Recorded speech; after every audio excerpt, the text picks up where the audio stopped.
হ্যাঁ দাদা, এই যে দেখেন চারিদিকে জমিন শস্যার ফসল আছে এখানে। আর এই যে দেখেন এ বাড়ায় কীভাবে আছে। তো এই যে এই দেখতেছেন, আমাকে ফোনে জানায় বা খবর দিয়ে আসে, দেখতেছি কি সুন্দর। তবে দাদা কিন্তু দেখতে খুব ভয়াবহ, কিন্তু দেখতে কিংকবরার মতো, কিন্তু কিংকবরা না। হচ্ছে আমাদের যাকে বলে ইন্ডিয়ান কোবরা। আবার কেউ বলে শঙ্কচূড় আলাদ, কেউ বলে মাছু আলাদ। দেখুন না, আস্তে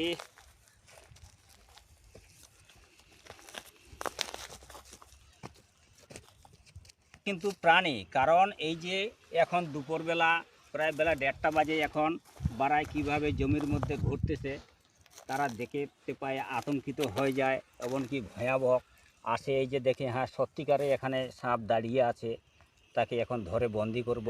কারণ এই যে চারিদিকে জমিন, পাশে বাড়ি আছে, গ্রাম আছে, আতঙ্কিত ছড়ে গেছে।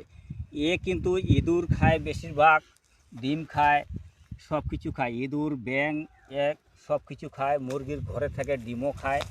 তবে কিন্তু একটা নাই, দুটা নাই, প্রায় 10 থেকে 12খানা ডিম খায়। আর এই যে দেখতেছেন, দেখেন কত সুন্দর দেখতে, কিংকবরের মতন। কিন্তু যাতায়াত না।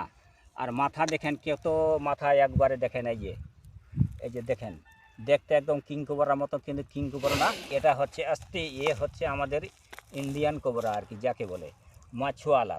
তো কিন্তু এমনই ভয়াবহ, কিন্তু সব কিছু খায়, এমনকি নিজের বাচ্চাকেও পর্যন্ত খেয়ে নেয়। মাছুয়ালা গহমা বা যে কোনো বিষধর সাপও খায়। আপনারা গুই সাপ দেখছেন, গুই সাপের সঙ্গে কিন্তু লড়াই করে, যেটা সংখ্যায় পরিমাণে ছোট, তাকেও খায় নেয়। আর বড় হলেও একও মারে দেয়। বিজুর সঙ্গে লড়াই করতে খুব ভালোবাসে, বিজুকে দেখতে পেলে খুব ধাওয়া দেয়। কিন্তু না, লড়াই করতে করতে একেও ঘাইল করে দেয়, আবার বিজুকেও গিলে খায় না। আপনারা হয়তো মনে করবেন, কেউ বা কোনো দিন আমাকে দাদা ভাই আমাকে প্রশ্ন করে কেউ বা কমেন্টে করে যে বিজুকে সাপ কামড়ালে মরে না, এটা কিন্তু ভুল কথা। কোনো দিন ওটা ভাববে না। কিন্তু বিজুকে ওর গায়ের লোম খুব ঠিক রকম একত্র না, আর যদি একবারে চিবিয়ে ধরে তাহলে মরবেই। বিজুকেনে সব কিছু প্রাণীয়ে মরবে, এর আগতে লাগবে না আসতে। তবে দাদা এই যে এখন ঘরে কিন্তু আমি থলার মধ্যে বন্দি করতেছি। আস্তে বাবারে বাবা, কত রাগ, কত রাগ, কত রাগ একদম।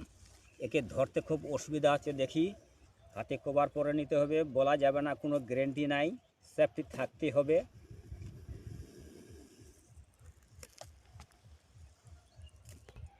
হ্যাঁ দাদা, এই যে সাপকে এখন রেস্কিউ করতেছি, একে ধরে নিচ্ছি।